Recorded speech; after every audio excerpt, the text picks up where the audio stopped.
politicians don't run things within a certain way. It's been hard to get to this spot. It still violates federal law to some degree, but you just have other states that have regulations, which is trying to create a safe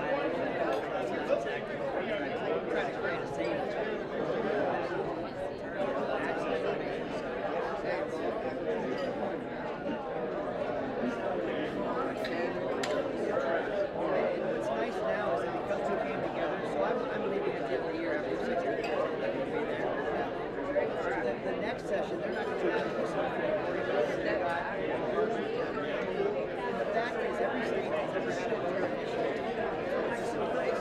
The legislative body that state they've always ended up doing something. We just did it starting at the end of August. We got back.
Good evening.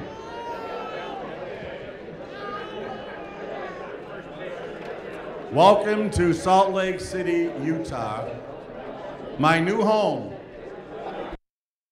A week ago Tuesday, and I am now officially a Ute. Is that what I am, a Ute? There you go. Yes, Bishop. It's really a pleasure to be back here in Salt Lake City for our second consecutive year with USA Boxing's National Championship. It's been a very special week for all of us, basically because this is also our second annual USA Boxing Alumni Hall of Fame reception. I was sitting with John Brown in September 16. We talked about this. Little did we know that we would be here in our second year with close to 1,000 members.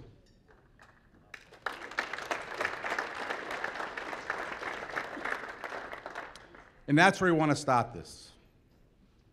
I want to thank Larry and the Fulmer family, Nick and Ted, Speaker of the House. This has been a wonderful experience. Guys like Mike Deaver and Clay Parton, Joe Strand and Jeff Robbins from the Sports Commission. Lots of people that I've met over the past, I've never been to Salt Lake City. I've been here 5 times now. It's a warm, wonderful place. And because of that, I want to talk about what this is about tonight. I took a position with USA Boxing, and it's an SPC. So I'm going to talk about the ABCs of boxing briefly. So what's an SPC? I gave myself a title, Special Projects Consultant. But in our world in boxing, we also have the ABC, the Association of Boxing Commissioners, the WBC, those banditos from out of town, the World Boxing Council, NBC, which is a network, and we even have an RSC, which we know is the Referee Stops Contest.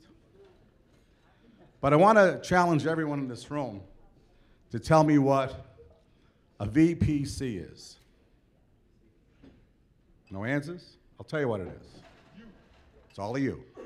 You got it, Ray.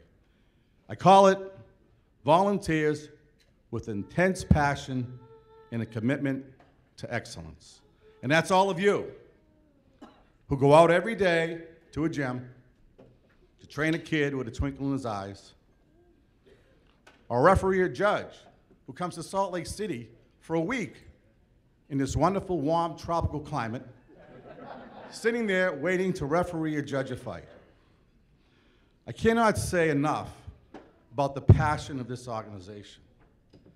So I Wikipedia'd amateur boxing in the United States on the way down here in the elevator. So this is our anniversary, too. Amateur boxing started in 1888.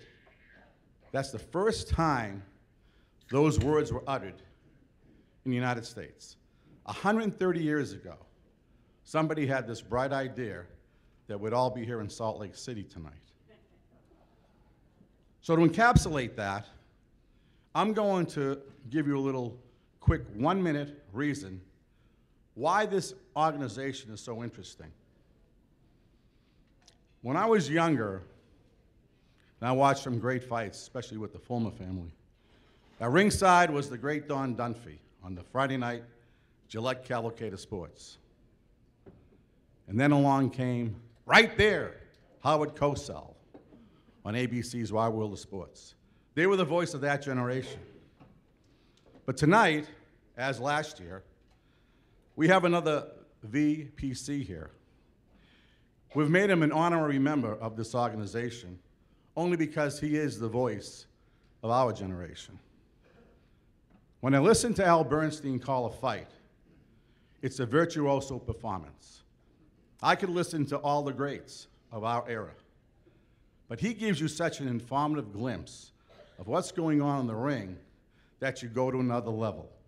And he comes here tonight in his second year as a volunteer with passion and commitment to this organization. So here is my friend, our MC for tonight, and our honorary alumni member, Hall of Fame broadcaster Al Bernstein.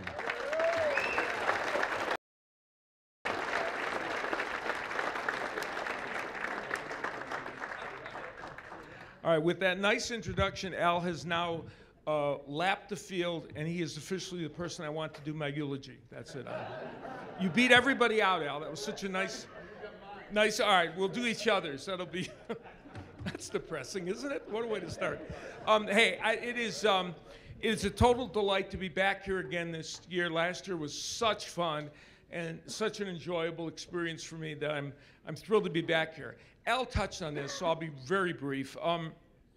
When I'm on radio shows, and you're on with different hosts who talk about boxing, but not all the time.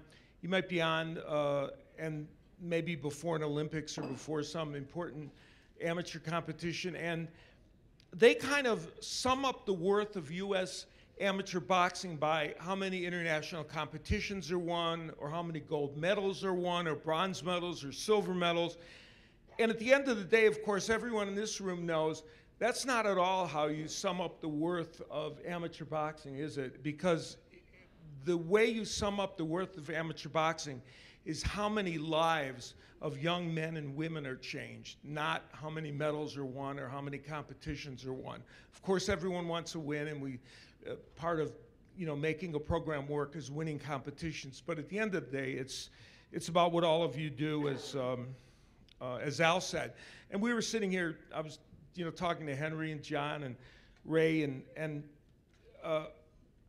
no matter what level everybody in this, so many people in this room have boxed at some level, and I'll never forget the first day of going into a gym on the southwest side of Chicago and starting the process of learning how to box. It was a life-changing experience that changed my whole view of life, and made me understand things that I intrinsically did not understand prior to that. So I understand very well the mission statement that all you have and what you do, and it's an honor for me to be here to get a chance to share this with you and also induct all these great people. So I'm really looking forward to it this evening. Now, Al mentioned what a great start the Alumni organization has had. In only 1 year, obviously, tremendous progress has been made. And a lot of that is due to a bright and talented young man, the pride of Notre Dame, who is the Chief Executive Officer of the USA Boxing Alumni Association. I'm going to bring him up here to say a couple words. Chris Cugliari. Chris?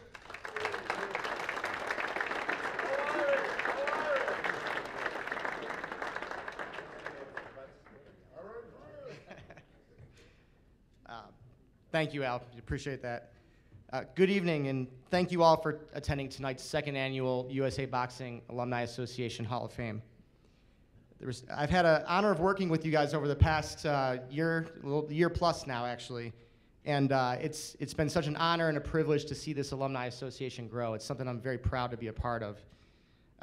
As Al and Al both mentioned, as we've finished our first year, we actually just surpassed 1,000 members, which is an incredible accomplishment. We had 10 alumni gatherings across the country throughout our first year in 2018. We started in Boston. We moved over to Madison Square Garden. We went out to the West Coast to Hollywood. We went to Dallas. So we've been all throughout the country. And on that note, in the future, any of you in the various geographies across the country, if you want to help participate in helping lead an alumni gathering, please let us know. Myself, Nicole, any of us. We'd be happy to help participate with that. We can use the strength and the network of USA Boxing to help make that happen, and it's something that I think I've enjoyed as I've been across the country helping lead these, and I feel that you all enjoy it too. So hopefully we can keep those going throughout the next year. I want to thank particularly Al Valente, Mike McAtee, John Brown, John Scully, Melanie Lee. They've really helped as the core of this Alumni Association as we've grown. They've been the true leaders of this, and I feed off of their energy, so I just want to make sure that they know how much I appreciate them. And I think finally a couple more points here, but the USA Boxing organization is stronger as the alumni contribute to the success of today's athletes. They're inspired by everything that you've done in and out of the ring. I want to thank the gentleman that I just mentioned earlier for helping make the Alumni Association more of a core part of the mission of USA Boxing, because the whole organization really benefits from that. And finally, as I wrap it up here, there is somebody that I do need to thank, and I do need her to say a couple words really quick. Nicole Anderson is really the arms and legs of the organization. She's, I know how much you all love her, so really quickly, I just want to make sure Nicole gets a chance to say thanks. So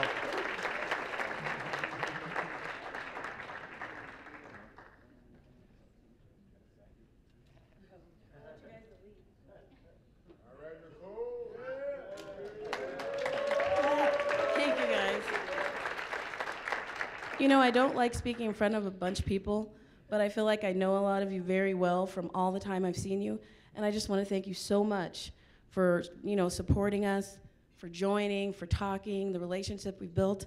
I can't wait to see this grow huge, and I can't wait till we have like 6,000 members and a ballroom and everything else, and I just see it going from there. So thank you very much.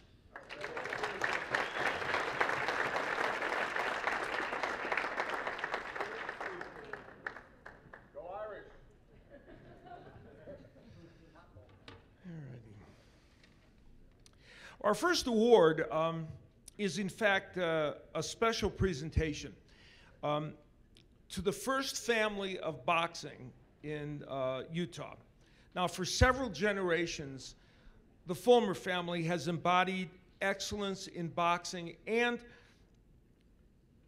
also on both the amateur and professional level.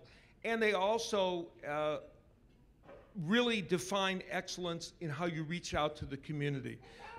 The Fulmer Boxing Club is central to not only the boxing community here, but the community in general. And as I travel around the world, I can tell you that the Fulmer name is respected in all four corners of the world. Everyone knows the Fulmer name. If they've ever watched a boxing match or know anything about the sport of boxing, they know about the Fulmer family and the great champions and what they've done. And I've been very fortunate to get to meet the Fulmers on many occasions and be at events with them, and they couldn't be better people. And here to make the presentation to them is Utah's Speaker of the House, Greg Hughes. Welcome, Greg.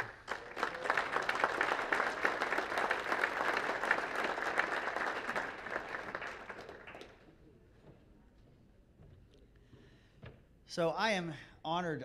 I'm not the person that should be up here presenting this family with this award or this recognition. I'm just a politician. This is a salty crowd. You guys don't have any time for politicians, so I know I'm on borrowed time right now. But don't hold it against me. I just want to just say this about the sport of boxing and about this family. So my background is much like many people here. My mother was a single mom. And I grew up, and we went from apartment to apartment. We'd have power turned off sometimes. We'd have, I had my grandmother that was a strong support, but my mother was an art student, and it was. I didn't know any different at the time, but as an adult, I look back, and it was a difficult time. My mother would leave me in the summer times unsupervised, and that was not a good thing for a young man to be unsupervised with his friends. And so on a random day, my mother came home during the summer, and she saw, an 8-year-old dragging on a cigarette and with his friends, with his bikes, and I watched my mother cry. And I remember it as if it were yesterday. I would have rather been beat to a pulp. I would have rather her just beat me for what she had seen. But to watch her sob really, really upset me. She couldn't leave me alone, she decided, so she took me to a place called the Richland Youth Foundation. And it was a place where you take these heathen kids that you can't leave alone during the day, during the summertime. You got to put them somewhere so that someone can watch them. And in that first day, I got in 3 fights. Kids that were I was new, and they were testing me. And I was sitting there after the third one, and they said that some guys come into the gym, come to the basketball court. There's a loft above, and they have boxing, and that's where we want you to go when they get here until your mother comes and picks you up. I can tell you now, again, as a father, and as looking back at that time, we need father figures. We need male role models in our lives. And in this world, I got on my I got this, it says LB right here. I am a bastard by definition. Okay, my mother was never married to my father. I am truly a bastard. But it says LB because I'm a lucky bastard. Okay, so I put that right there to remind myself I'm a lucky bastard. Now, I bore you with that story, but I just want you, so you don't see this politician here talking to you, I want you to know, this sport, having male role models in my life, this isn't a pickup game, as you well know. There's things you have to change about yourself. There's things you have to do, and being trained and being coached by strong individuals to learn that adversity is the companion of a champion. It's the enemy of the weak. And when you learn that at a young age, and you know that adversity is just what you're going to do if you want to do anything, it changes. As Mr. Bernstein said, it changes your life. And I honor everyone in here today for what you do for these young people. It's not just young men anymore either. We have a growing club of women that are coming and girls that are coming to these clubs. And my daughter, Sophie, she's in college now, but she's coming to the gym, and she's hitting those focus pads, and she's learning how to box, and she loves it. She trains, and she enjoys it. Now, her trainer lets the guy, she can hit the guy, and he can't hit her. I love watching that, you know. He's learning how to be slick. But I just want you all to know that on my side of the world in public policy, we have state programs, social safety net to help people that are in need. We have county programs. We have city programs. But what constant there is in this world and in this country that goes quietly, unnoticed by, unfortunately, by people that are public servants is what you're doing. You're lifting up people, and you're changing lives in a way that government will never do. We try. We need to be your partner, but we don't get it like you do. And no one knows because you don't care, because all you do is serve. That's all you're doing. And so I'm just so humbled by all of you that are here and what you do to change people's lives. And when I moved, I grew up in Pittsburgh, and I moved here, and I heard that the Fulmers are from Utah. And so it was like a pilgrimage to Mecca to go to the Fulmer gym, because I heard that the Gene Fulmer and his brothers, they're actually going there. The word is they go there every day. I mean, you're not just going to meet their family, you're going to meet them. And I did. I met Gene Fulmer. I met Jay. I met Don. I trained in that gym. Not very good, but I trained. See, it's like my politics. I lead with my chin. It's a very terrible thing. I've never said I was any good, okay? But I do love it. But anyway, what I learned from the Fulmers at a young age in my early 20s, they have just never changed. They're still here. Gene and Don and Jade, they're not here with us now, but I know they're here in spirit. I know they're Nelda and Karen. I know that they're here in spirit, and I know that their sweet wives are here, and their family, their sons, their daughters, their family members are here. They brought me into the fold a little bit. I got to go to the National Boxing Hall of Fame, the World Boxing Hall of Fame in Canastota, New York. And it did my heart so good to watch people. And this is when our Fulmer brothers were alive, and the Madison Square Garden ring was there. No three brothers have ever fought more bouts or more rounds in that ring than the Fulmer brothers. And to watch the people line up to get their autograph, to meet them, to speak with them, it's just the gravity of it all. I just feel so fortunate in my life to be able to be around this family. We always say when we come to an amateur bout in Utah, you can't swing a dead cat and not hit a Fulmer. They're everywhere. They're reffing, they're judging, they're setting the chairs up there. And again, it is integral. You're here, USA Boxing's here because of the vision of having this national tournament here. We're going to miss you. This is 2 years in a row. I know you have to move around so that the travel's not so hard, but we hope you come back. We really do. We hope you're back here. We do. So you put a nickel in me, you get a buck's worth of speech. That's one of the downsides of me introducing anything. I apologize. But what I'd like to do is recognize the matriarchs of the Fulmer family, Nelda and Karen. I would love to recognize you and the whole Fulmer family for this Lifetime Achievement Award. Do I have some hardware to give, or what are we doing here? Where is it? Here we go. And I would love to come to you and present it to you, or you can come up. Larry, I've worked with Larry so much, and when he does a national tournament, you know what he says the next morning when everybody's sleeping and everybody's exhausted? I learned a lot. Let's do another one. I'm not kidding you. He just says, I figured this whole thing out. We got to have more. And they've had, I don't know how many national tournaments between the USA Boxing and Golden Gloves, but here we go. This is the Alumni Association's Lifetime Achievement Award presented to the Fulmer boxing family for their extraordinary contributions to the Olympic-style amateur boxing, presented this day, December 7th, 2018. Thank you so much.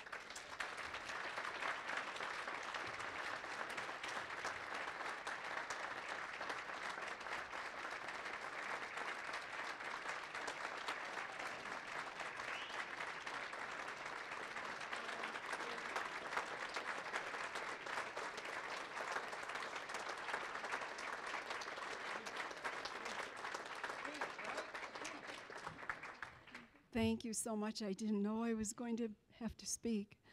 Um, the 31 years that I was with my husband, Gene, it was mostly fun and outrageous sense of humor. He was always, I don't know, he was always teasing and driving people crazy. And that's when I look at John Brown and some of the things he and Gene would go back and forth, and all of you and all the kids and everything. It was really special. And I didn't know there was this many people in this organization. This is wonderful. I hope you keep growing. I hope you keep staying interested and feel the progress that you make with the young men and women that you work with. Thank you again.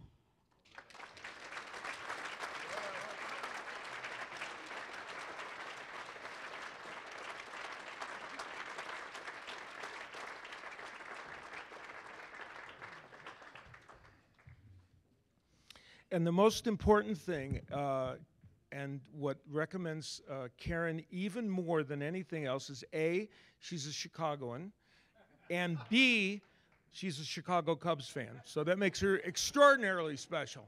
All right. We finally got rewarded for our 100 years of suffering. Now I want to introduce some of the folks that are here. There's some special people that we would like to introduce to you. First, the gentleman who is the coach of USA Amateur Boxing, Mr. Bill Walsh.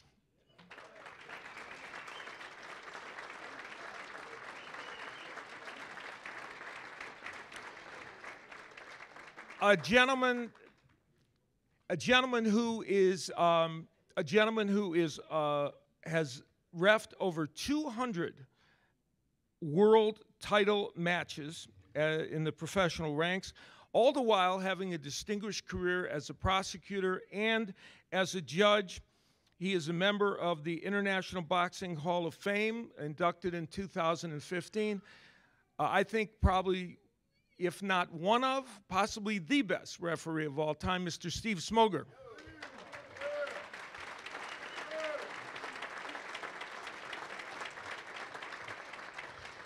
A gentleman who represented the United States as a super heavyweight in the Olympics in 2004. He was terrific amateur boxing. Jason Estrada is here.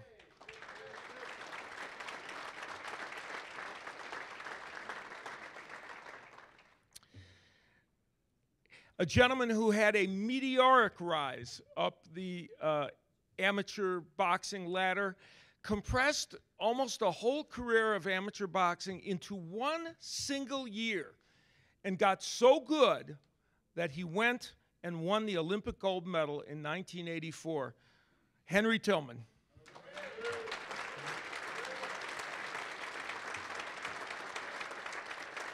We've got a few more folks to introduce that will be part of our presentations, but we want to get to our first inductee. Our first inductee is one of the most respected referees ever in amateur boxing. He started his career in 1982, and from 2002 to 2017, the year he passed away, he was the chief of officials for the National Collegiate Boxing Association. He refereed on every level, local, regional, national, international, and touched the lives of not only the young boxers that he reffed, but also his colleagues in the refereeing world, and left an indelible mark on amateur boxing, and that's why he is being honored and inducted here tonight, Mr. Tom Cleary.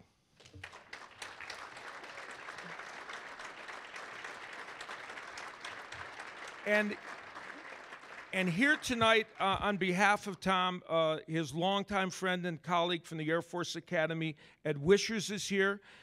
His wife, Diane Cleary, is here. And the gentleman who will accept this award and make some comments, a gentleman who is a friend and colleague of his, and also you know him as one of the best referees in boxing, Mr. Vic Draculich. Are you coming up? No. Oh, I thought you guys were coming up. Vic, come on up and share us some thoughts with us.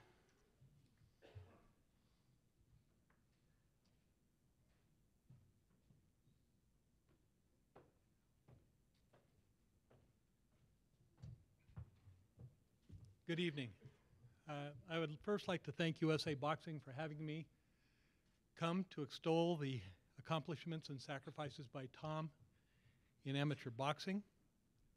And I'd also like to give special thanks for the two individuals who are directly responsible for me being here.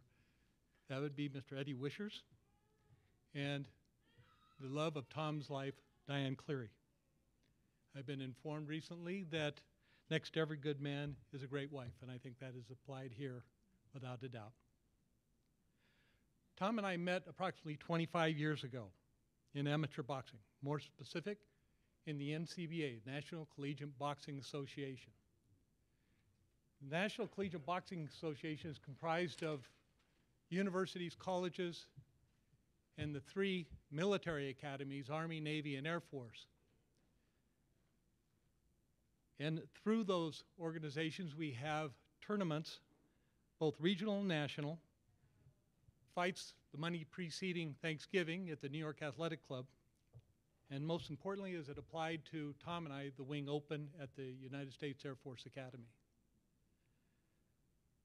For those of you who are unfamiliar with the Academy, it is referred to as a wing in the military, and is broken up into squadrons.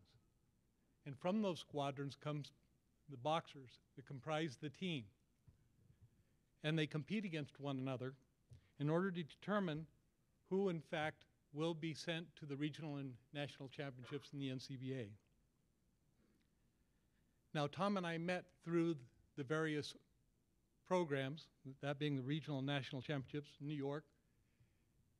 And approximately 25 years ago, we caught the eye of Coach Eddie Wishers, who for some reason took a liking to us. And he had Tom and I do the Wing Open for him as referees. We gladly did so. We got flown in each year, got treated to the same sub sandwich shop that existed, went to Eddie's house where we stayed, and the following night, we, in fact, went to Clune Arena in order to do the fight. But before we went, we had to get dressed up because they had a dinner for the dignitaries of the Academy and also the remaining officials. And I'll never forget Tom getting dressed. He was very dapper.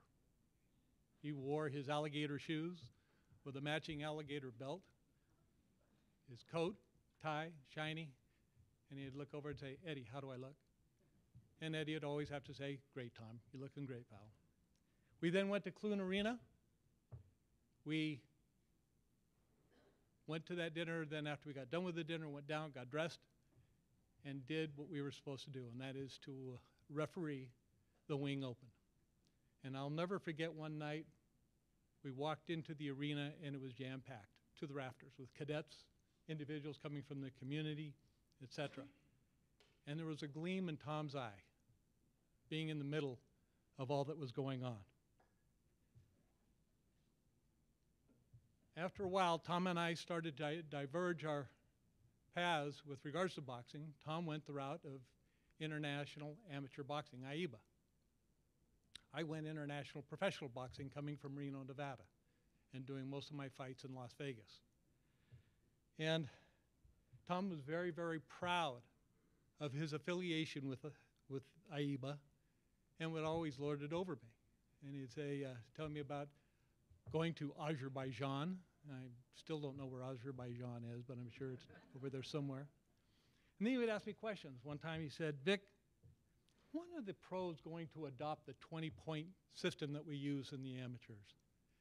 And I'm always kind of a smart aleck. I reached into my pocket and I pulled out my phone and I plugged in numbers and what have you on my counting program.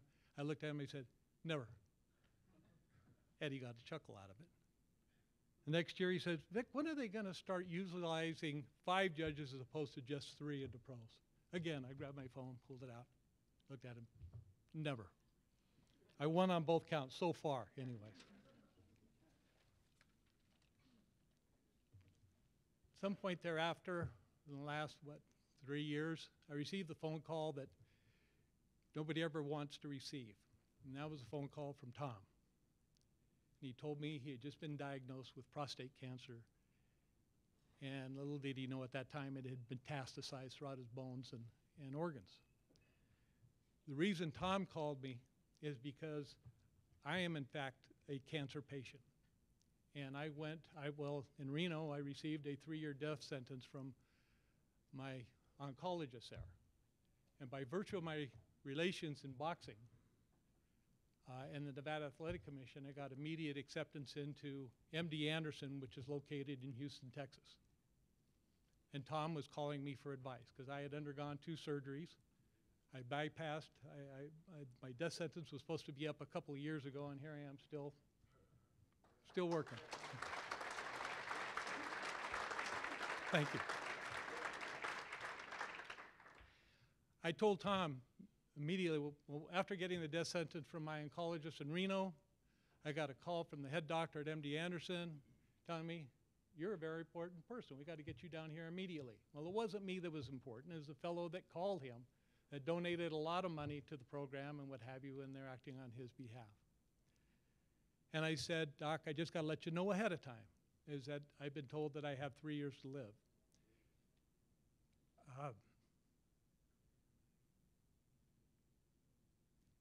So anyways, his response was, Vic, don't put your headstone up yet. We got a lot of great stuff down here. Come on down. So I did. It's a result. Well, Tom calls me asking for advice. I said, you got to get down to MD Anderson. I explained to him what had happened again with me. He knew about it, but I reiterated, and I said, Tom, that's the place to go. Tom went all the way down there. After he got done being examined and prodded and what have you, while he was driving back, he gave me a call, and he said, Vic, they told me after thorough examination, there's nothing that could be done for me there that couldn't be done in Cincinnati. I didn't want to say anything. And the reason being, I knew that that was not good, based on my experience. So we went through, and the one thing that I'm really proud of Tom on, we refed so many occasions together, is after he started going through his treatments and lost all his hair, he stayed with it. He still worked on behalf of amateur boxing in the ring and did one heck of a job. And as things got worse, Eddie and I stepped up to the plate. Tom had lost all his hair, and Eddie and I flew from our respective homes to Cincinnati, Ohio. Showed up at Tom's house and Diane's house. Diane was in on it, by the way. She knew because Eddie had been in communication with her. And Eddie had purchased some hair hats for us. And we put these hair hats on, and here it is, 1 in the morning, and we're knocking on the door. And apparently Tom was up because he had difficulty sleeping by this time.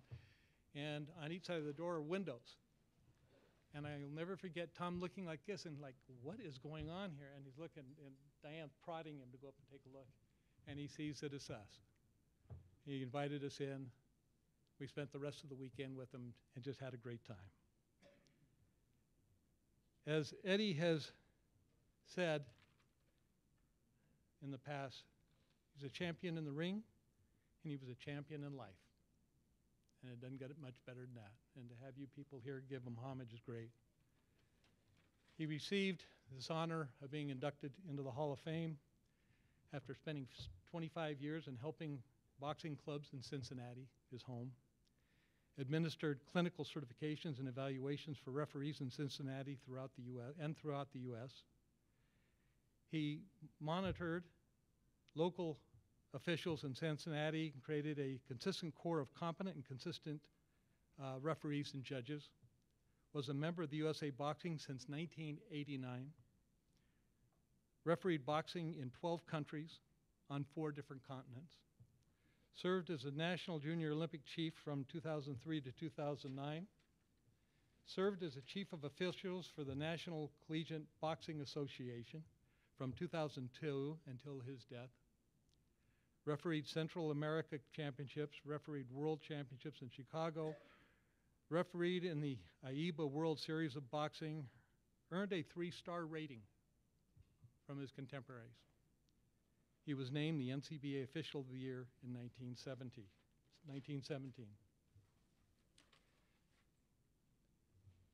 He was a great guy. He was a great fellow official, and I'll really miss him. And I want to extol all the accomplishments he made as a referee for amateur boxing. And I know it's been mentioned here a couple of times, but I can't say it enough. I had the opportunity in coming out here to go watch the boxing next door, and I've never been so impressed. 4 boxing rings at one time, operating like clockwork, officials doing a great job, putting their heart into it, and even more important, the fact that there was nothing but sportsmanship that I saw between the competitors for the program, and that is all because of you people. So I just want to say thank you on behalf of them, on behalf of me, because I love seeing it. It's so important for boxing. And with that, I'd wish you good night and God bless. Thank you very much.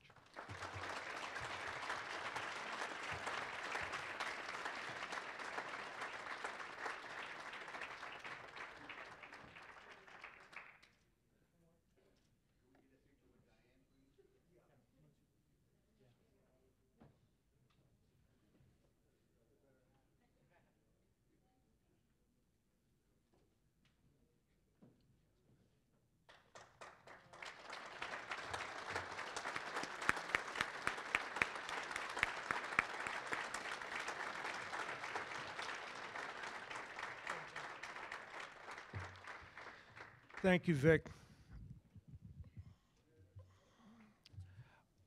Our next induction is of someone who is a legendary boxer, a celebrated amateur, and of course a great professional champion as well. As an amateur, he won the Golden Gloves championship twice, and he went on to win the silver medal in the 1988 Olympics, and anyone who saw the fight understands that it should have been a gold medal, but nonetheless, it was a remarkable performance by this gentleman.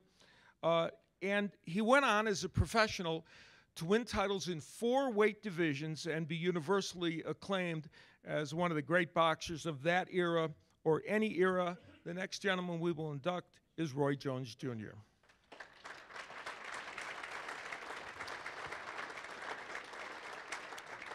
Roy is tomorrow night doing his broadcast duties on the very last HBO telecast of boxing that they will have. And so unfortunately he couldn't be here, though he wanted to be. But we have a couple of gentlemen here accepting on his behalf, both contemporaries of his. One, a gentleman who in 1988 won the bronze medal at the Olympic trials, and he had a terrific amateur career, went on to become an excellent professional as well. His name's been mentioned already here tonight, and he is really, just on a human level and every other level, I think he's called by Al Valenti as the glue of everything, and that's exactly what he is. He just gives a lot of himself to other amateur boxers. John Scully, who is going to accept the award along with another gentleman. Also accepting on behalf of Roy Jones Jr. is a man who was very much his contemporary because he was his teammate in 1988 and won the gold medal in the heavyweight division in that year, capping off a tremendous amateur career. He would go on to win the heavyweight world title. He is one of the great, great, great guys in boxing. I love him. Merciless Ray Mercer. So these two gentlemen will accept on behalf of Roy Jones Jr.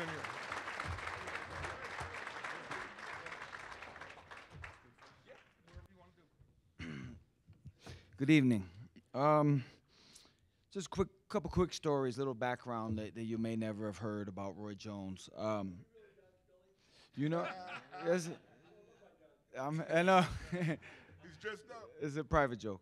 The first time I saw Roy Jones, 1986, is actually the first time I met Al at the basketball court on the main street in Cedar Rapids, Iowa, playing basketball. This guy was playing basketball. I didn't watch Roy Jones that much. It was my first time at a national, and there was so many guys to watch. I hadn't even heard of Roy at the time. So he won the title that year. I saw him the next year.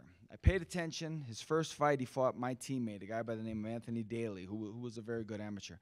And Roy beat him so spectacularly. I'd never seen anything like it in my life, the skills. I immediately called my father. This was in '87, and at that time, the front runners for the Olympic team at 156, Roy wasn't even, he was new to the weight class. Roy wasn't even in the mix yet. And I called my father, and I said, there's a kid from Florida. He's going to win the Olympics next year. I didn't say he's going to make it. I said he's going to win the Olympics next year. I knew the first time I saw him. Now, Roy Jones, as a great amateur, he did something that that most people don't have to do or don't do. He in 1984, as a 119-pounder, he won the National Junior Olympics. Just 2 years later, 139 pounds, he wins the National Golden Gloves. Then 1 year later, he goes from 139 to 156, wins the National Golden Gloves easily.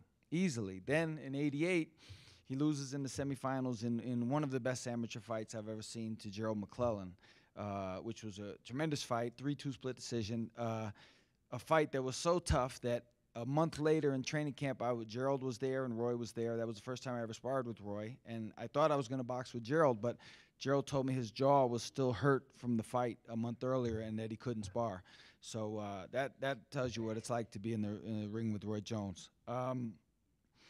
Just one more quick story. I always tell this about Roy Jones. When people tell me that, about his technique, a lot of people mistakenly, I believe, they say, well, he got by on his athleticism, not skills. And I'm telling, like, Roy Jones, the problem with Roy Jones, if Mike McCallum throws a jab right hand, triple left hook, and steps away, people say it's unbelievable technique.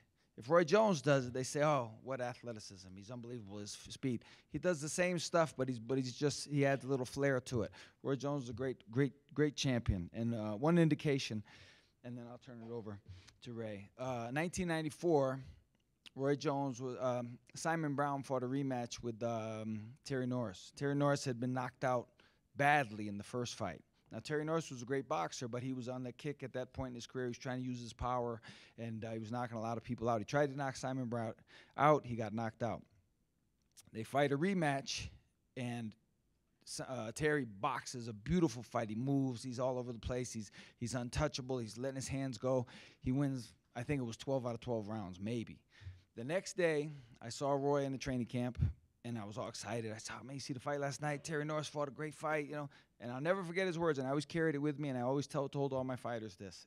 He didn't even change expression, and he says, he has that southern thing, and he says, shoot. He said, I wouldn't need to fight Simon Brown twice to know that was how to beat him.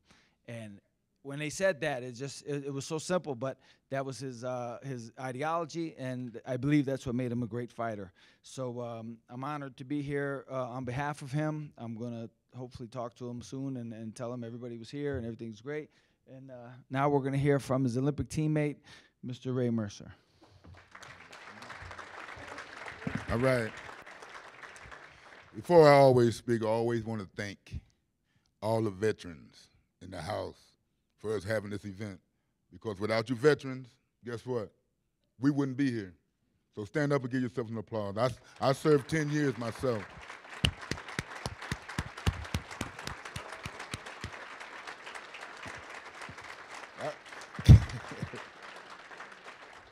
I would like to say a couple of things about Roy. We was in different weight classes, but we was on the same Olympic team. When you train with this guy, you find yourself almost copying his style because he is so good and he is so amazing that you actually get in there and try to fight like Roy Jones, which we all did. And, a couple of people it worked for, a couple of people it didn't. But I'm going to tell you, Roy Jones in the Olympics, that fight, silver medalist, never come out of my mouth again. He is a gold medalist. The Olympic people know he's a gold medalist. The guy he beat knows he's a gold medalist, and Roy knows he's a gold medalist. Everybody knows he is a gold medalist, not a silver medalist, and he's one of the greatest fighters I've ever seen in my life. I'm telling you. And he's a great friend, and he loves people, he helps people, and he will show you how to box in a heartbeat. If you want any kind of lessons on how to fight, at the level of Roy Jones, which is probably one of the best levels the highest levels you can get, then call him up. Call him up. He'll show you how to throw that jab and that right hand. I mean, the guy is just amazing. He had me trying to fight like him at one time, but I figured I was just too big. So, I did what I had to do, and I got the medal. And I want to thank everybody from the USA Boxing committee for me being a gold medalist. Thank you very much.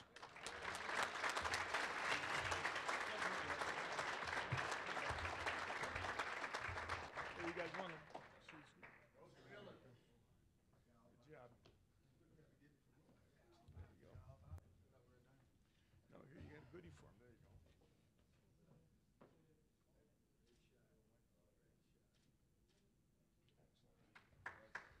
go. Two great guys, John Scully and Ray Mercer.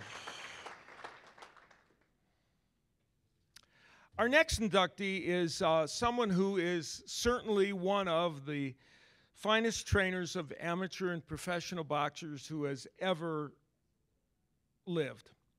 He's the founder of the legendary Kronk Gymnasium in Detroit. He's trained dozens of champions on both the amateur and professional levels in a career that spanned over 40 years. Later in his life, he became one of the best boxing commentators that's ever done that. And it was my great privilege on some occasions to work with him, and my even better privilege to be his friend. He is one of the most important figures, I think, in boxing in the last 40 or 50 years, and certainly one of the most generous and caring and giving individuals that this sport has ever seen. Tonight we will honor the great Emanuel Stewart.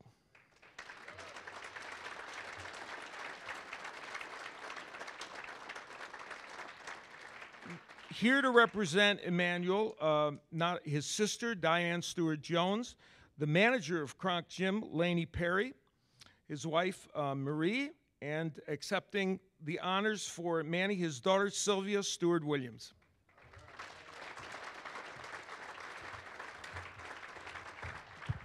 Okay, I need y'all to bear with me. But I would like to take this opportunity to say thank you to the USA Boxing Alumni Association for inducting my father into the 2nd Annual Hall of Fame. I'm a little nervous. Okay. If he was here today, he would be so excited to have been voted in by 900, or, oh, just forgive me, to be voted in by 900 or so Alumni Association members. My father won the National Golden Gloves in 1963. But what most people do not know, he made a decision not to turn pro. But he rather dedicated his time developing the underprivileged youth in Detroit, with 5 of them from Detroit becoming world champions.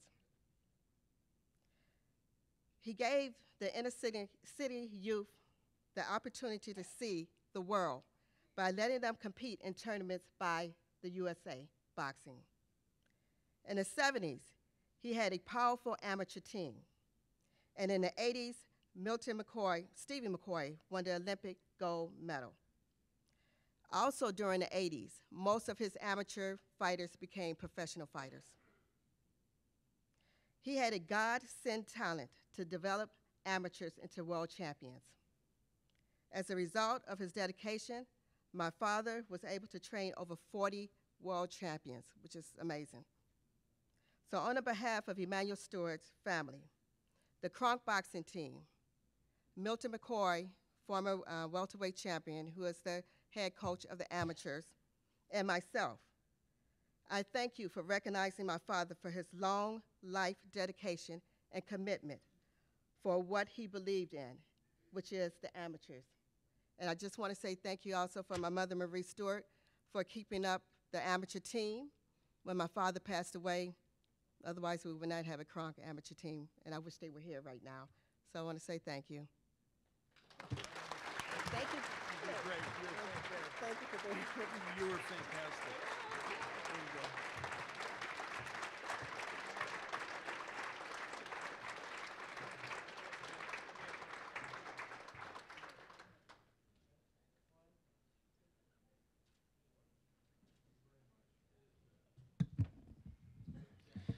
Add a quick personal note here. Probably were 3 people in boxing who were the kindest and most giving to me, the great Don Dunphy, who was mentioned earlier by Al, Gil Clancy, who was a phenomenal human being, and the other was Emmanuel Stewart, who never, ever could you ask anything of him that he wouldn't do, whether you wanted a piece of advice or you wanted anything from him. He just was always there for you, and he made you want to be there for him. So it's great that he is honored here tonight, and that his family could be here for that.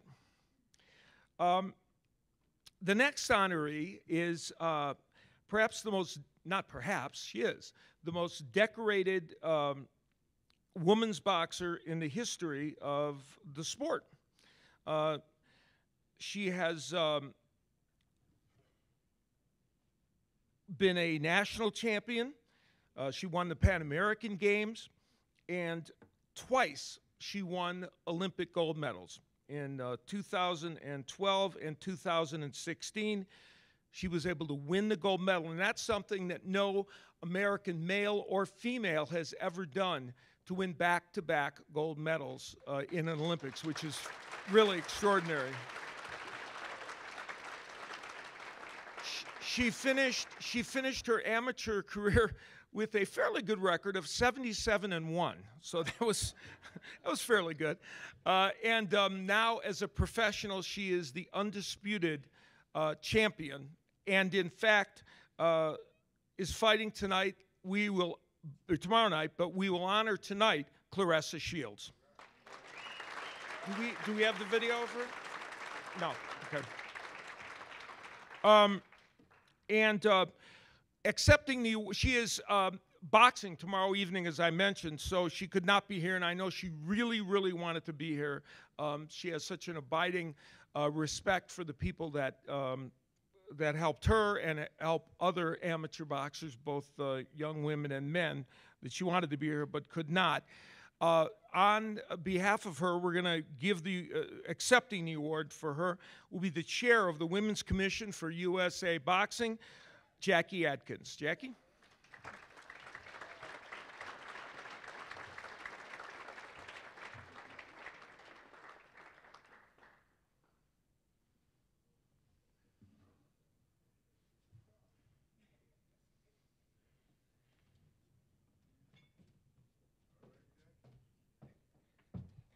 Good evening. I'd love to accept the award for Claressa, but I believe it's more appropriate that someone who has been in her corner and by her side for many years come up and accept this. And I would ask for Kay Corona to please come up and accept this on behalf of Claressa.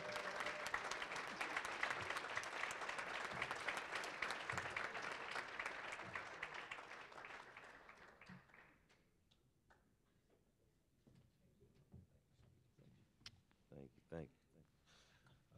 Everybody that knows me knows I don't talk much. I'm very quiet, you know. But I think this was probably special because Claressa is very special to me.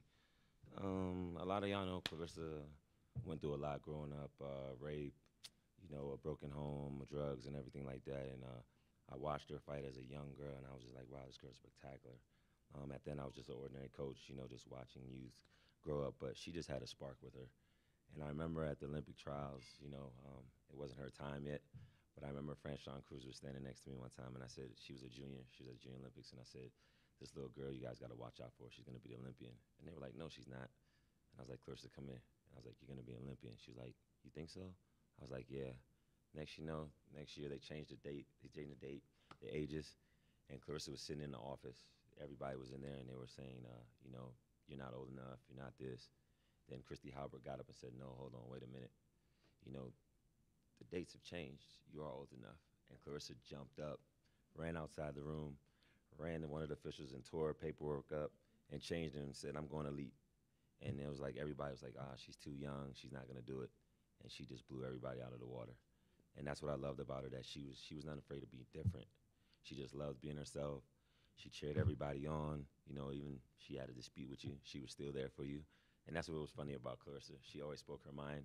She gave us a hard time in USA Boxing, but it was a good hard time. You know, it was a good hard time. It was something that, you know, you can always remember and be like, wow, you know, Claressa Shields, no one can ever fulfill Claressa Shields' footsteps. And that's what I like about her. And even to this day, I still talk to her. And, you know, just watching her achieve things still now after she's gone to 2 Olympics. And now she's a world champion now. Like, I'm just amazed that this little girl's still fighting and still doing what she's doing. And she's showing other little girls and men that, you know, nothing can hold you back. And so that's all I have to say about Clarissa Shields. Thank you all.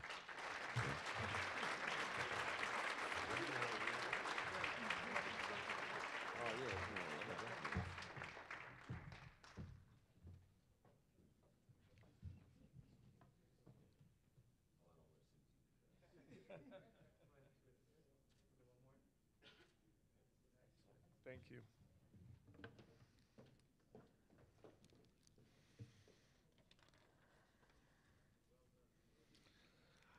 Our final inductee is a man whose excellence is such that he never lost a boxing match after the age of 13. And that included 7 more years as an amateur and a 13-year career as a professional. And during that entire time, he never lost. He twice won national titles and U.S. national titles. And of course, in 2004, he won the Olympic gold medal and then went on to be super middleweight champion of the world in the professional ranks and undefeated at 32-0 and retired by most people's reckoning as perhaps the best pound-for-pound fighter in the ranks of professional boxing. Tonight we will induct Andre Ward.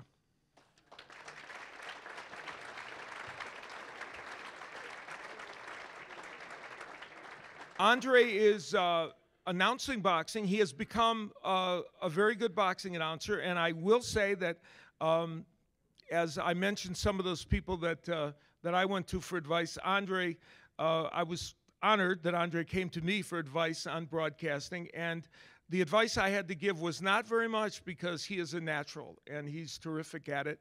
And in fact, tomorrow night, I believe it is, he's announcing a boxing match, so he could not be here. But we do have a video from Andre. So what do you say, let's roll the video. And I want to thank the good folks over at USA Boxing for inducting me into the Hall of Fame. I'm excited about it. I gave a lot to USA Boxing. USA Boxing has given a lot to me in my career, and I'm being inducted with some heavy hitters. So thank you, thank you, thank you. I'm sorry I couldn't be there, but thank you so much. All right.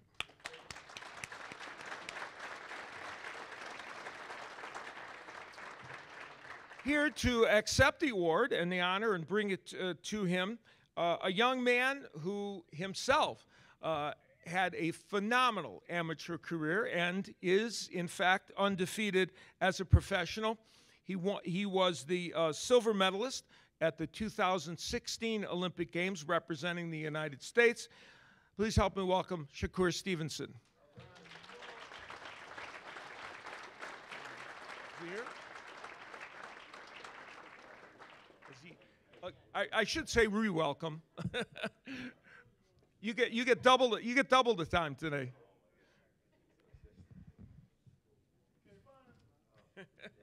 You didn't know you were going to be so popular. Yeah, here right. Oh man, Andre Ward. What can I say about the guy right there? You know, a young man that hasn't lost forever. Great human being. You know, he took on a kid, my kid, Shakur Stevenson, who's not here today. He took him on as a role model, as a mentor, and everything like that.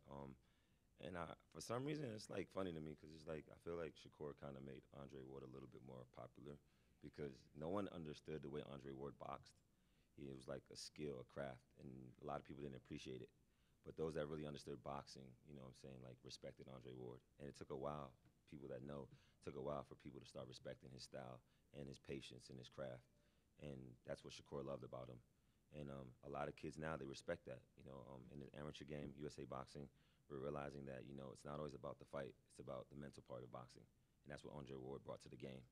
And so, you know, as you can see, this young man here, who, you know, I can call a young man because I'm a little bit older than him. But this young man here, he's been a great inspiration in the world, in and outside of the ring. And he's still being an inspiration to many youth in USA Boxing. Andre's a person that, you know, if you pick up the phone or if you DM him, he's there, you know, to reply to the kids, which is a shocker for most world champions. Andre stops whatever he's doing just to help a kid out, you know, whether it's a female or a male. And I respect that of Andre. He's led me into his home many days. He's pulled my kids to the side and told them, hey, look, it's better in here than outside on the streets. And I respect that because he's a person that came from the streets, and he showed everybody that he can also beat the streets too. So I respect Andre Ward. Thank you. Yeah. Thank you for filling in. Again, right? Again, you had to fill in.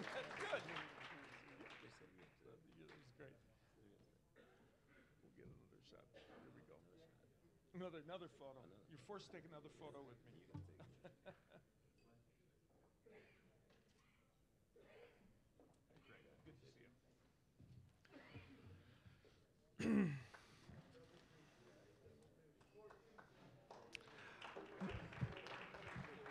you. I want to recognize the leadership of USA Boxing. First, I want to mention a gentleman who has trained 19 national champions and devoted 45 years of his life to amateur and professional boxing. I've known him for many of those years, and he's just a delightful, wonderful guy who knows boxing inside and out on every level. And I want you to help welcome with your applause as we recognize the gentleman who is the president of USA Boxing, Mr. John Brown. Where'd John go? There he is.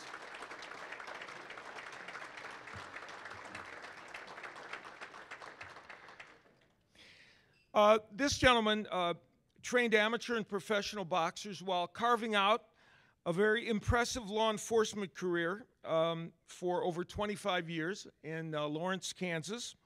And he brought boxing and world experience to his current job as executive director of USA Boxing. And I want to invite him up here to give you a little State of the Union address.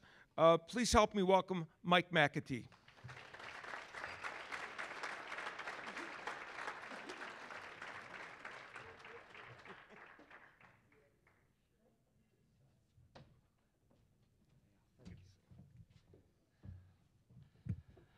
Good evening. Hopefully this year I'll not get emotionally hijacked like I did last year, so I apologize. But there's no guarantees. What I will tell you on behalf of John Brown, the president of our board of directors for USA Boxing, our board of directors, our staff at the national office in Colorado Springs, our coaching staff in Colorado Springs, our 53 LBC throughout the country, but more importantly, our 10,000 volunteer coaches and officials who work tirelessly for 32,000 young men and women who change their lives every single day.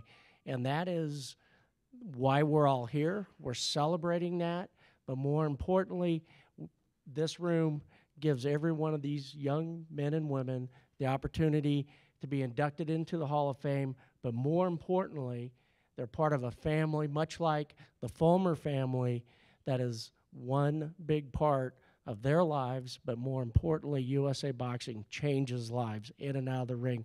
So please give yourselves all a big hand.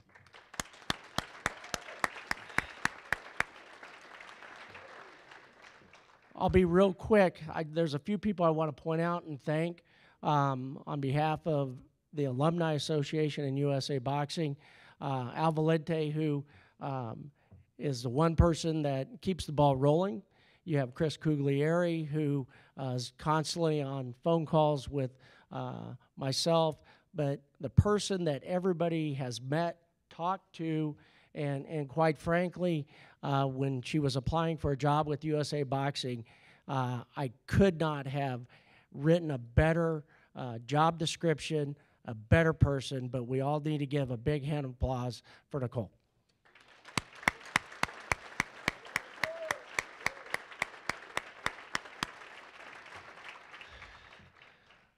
State of the Union address for USA Boxing. The other day, I had my first, and it was very interesting, and At 55 years old, I could barely use my iPhone. I had a GoPro put in my face, and I had to do my first, I don't know what kind of interview it was, but it was real quick, and it ended up on the internet. And the question was asked is, what is the future of USA Boxing? And I said, the sky's the limit. The sky's the limit. And the reason it's the limit is because of the people in here that are doing the work day in and day out to help our kids. The other reason the sky's the limit is because of families. The other reason it is our great boxers, and I remember Ray in 1988. I remember when Ray was on the Army boxing team at Fort Hood. I know John Scully from back in the day when he caused a riot in Lowell, Massachusetts. But at the end of the day, Al Valente has always said, there is a glue, a family that nothing can change a boxing experience, that it has touched so many lives. And we can go back, and I haven't seen Ray since 1988, and I can't wait to be able to go talk to him. So, on behalf of our board of directors, on behalf of our fantastic staff, on behalf of our coaches, our athletes, our officials, thank you all for being here. Thank you for being part of one big family. And next year, when we have this opportunity, I would like to see every one of you here. But more importantly, I'd like for you to bring somebody else here so we can grow this association. We're at 1,000. I'm hoping by next year we'll be at 2,000. And so on behalf of the Alumni Association, USA Boxing Foundation, which has helped us with the startup money to start USA Boxing Alumni Association, and for every single one of you being a part of the USA Boxing family, thank you for being here, and thank you very much.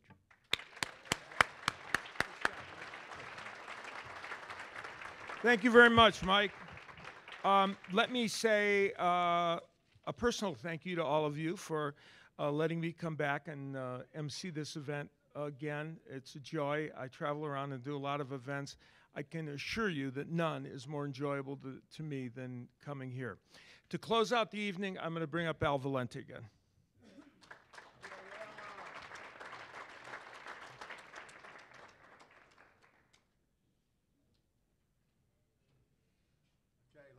I've heard of a double header, a double Sunday, and a double shot, but never a double eulogy for two guys named Al.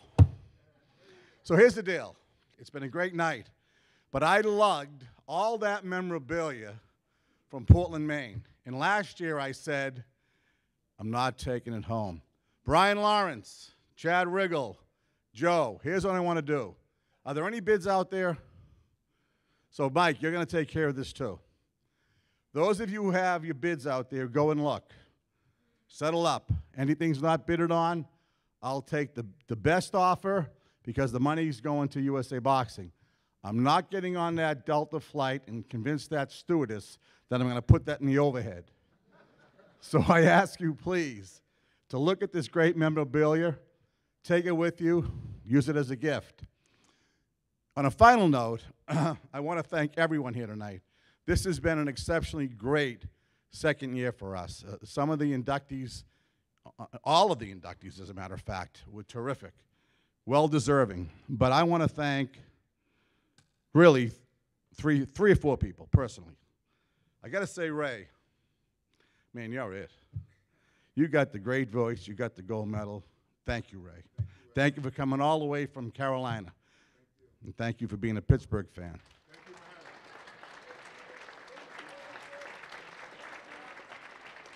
Henry Tillman, another gold medalist.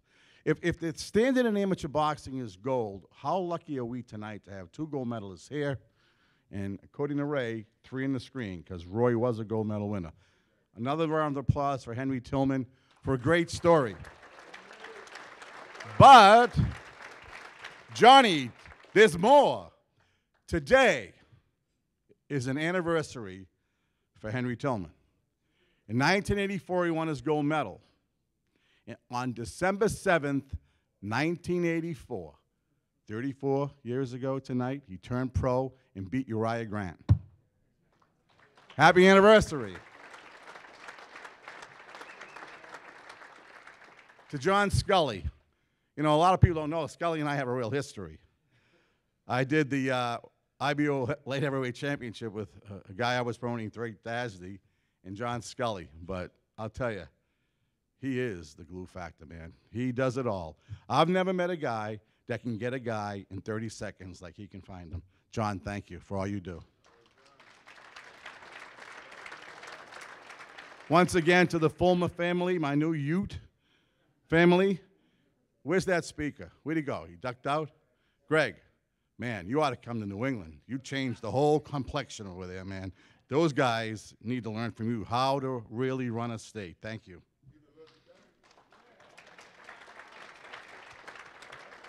Finally, to Mike and John for giving me an opportunity to do this. Both of you, thank you. But most importantly, I got to say it again so we all understand this. I grew up in the fight game. I listened to Don Dunphy. I listened to Howard Cosell. But when I hear that man's voice, and I listen to the way he orchestrates through a Showtime boxing event, you know you're getting the best, not only of the boxers in the ring, but the guy who's calling the fight. Al, thank you again. So here it is. This memorabilia is not coming home with Al Valenti. It's staying here. So Mike Campbell, Joe, Brian Lawrence, where's Chad? It's time for you folks to go out there, grab your goods, throw some money at the bids out there, and take the stuff that isn't bidded on so I don't have to take it home.